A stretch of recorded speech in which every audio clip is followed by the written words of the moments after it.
ছোট মেয়েটি একটি বড় শপিং মলে আসে আর সেখানে বলে এখানে সবথেকে বড় বেশি দামি ব্যাগ আমাকে দেখাতে হবে। পাশে থাকা একটি মেয়ে তাকে বলে এইটুকুন মেয়ে এত দামি ব্যাগ কি করে নেবে, ওর কাছে এত টাকা রয়েছে। তখন ছেলেটিকে বলে তুমি এর সাথে কেন কথা বলছো। লোকটি তার জন্য অনেকগুলো ব্যাগ নিয়ে আসে, বলে আমার এই ব্যাগটাই পছন্দ। আর তখনই একটি লোক চলে আসে।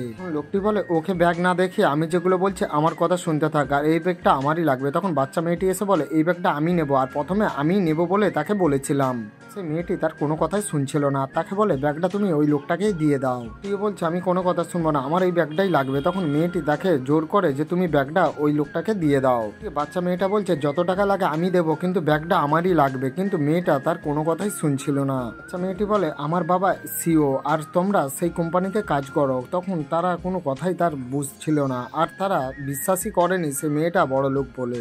সেই মেয়েটি অনেকগুলো টাকা সেই লোকটিকে দেয় আর তাকে এটিএম কার্ডটাও দিয়ে দেয়। দেখে না তার এটিএম কার্ডে টাকা নেই, বলে নিশ্চয়ই কার্ডটা বন্ধ হয়ে গিয়েছে, আমি তোমাকে এক্ষুনি টাকা দিয়ে দেবো। তারপর অনেকগুলো কার্ড সেই মেয়েটি সেই লোকটিকে দিয়ে দেয়। আর তখন মেয়েটির মা চলে আসে। এখানে সত্যি সত্যি তার এসিওর সেইটা বাচ্চা ছিল, আর তারা কিছুতেই বিশ্বাস করছিল না। তার বেবিকে বলে তুমি এখানে কেন এসেছো, তুমি আমাকে না বলে তুমি কেন কিনতে এসেছো। বলে এই দাদাটা আমাকে প্রচন্ড উল্টো পাল্টা বলছিল, আর এই দাদা ভাইটা আমাকে অনেক হেল্প করেছে। তারপর অপর মেয়েটিকে সে টেনে একটি সেই লোকটি চড় মারে, আর তখনই সেই লোকটিকেও সেই মেয়েটা চড় মারে। বন্ধুরা আপনাদের ভিডিওটা কেমন লেগেছে অবশ্যই কমেন্টে মতামত জানাবেন, আর চ্যানেলটা সাবস্ক্রাইব করে নেবেন।